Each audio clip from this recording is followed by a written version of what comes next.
Jack thought he'd been sent back in time to the Middle Ages as a slave. In reality, it was all a massive set, an elaborate film studio his father had paid to build, complete with a professional director and a cast of actors posing as villagers, to shock his spoiled son into becoming a decent human being. Hidden cameras were installed all over the village. He truly believed he had time traveled and was now a slave. He was stomped on and humiliated. The once arrogant Jack was finally humbled, at least on the outside, as he did whatever it took to survive. But deep down, Jack was still a selfish jerk. When he craved meat, he stole a neighbor's chicken, devoured the whole thing himself, and didn't even leave a single feather for the other slaves. Once the theft was discovered, all the slaves were rounded up. The steward gave them two options. If someone confessed, they'd receive 10 lashes. If no one did, one person would be chosen at random and whipped 50 times. It was a test of conscience, and Jack failed. He stayed silent and watched as another slave was dragged away and punished in his place. Even afterward, as he saw the bloody welts on his fellow slave's back,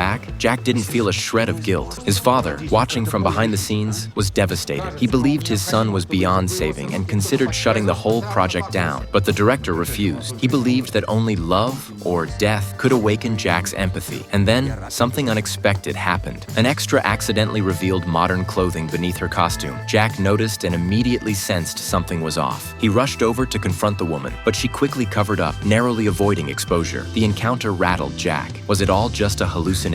For the first time, he began to question his actions. Later, Jack found the woman and apologized. It was the first time in his life he had ever said sorry to someone. His father, watching through the cameras, smiled for the first time in a long while. Maybe there was hope for his son after all. Then came the annual post-harvest bonfire festival. The villagers sang and danced in a circle, and Jack was thrilled. It had been so long since he'd felt this kind of joy. He even jumped in and taught the villagers how to party, modern style. Originally, the script called for Jack to fall in love with the noble landowner's daughter, but Jack found himself drawn to Mary, a horseback rider who actually listened to him, something no one else had done in a long time. They hit it off instantly. The director, monitoring everything, noticed this deviation and decided to revise the storyline on the fly.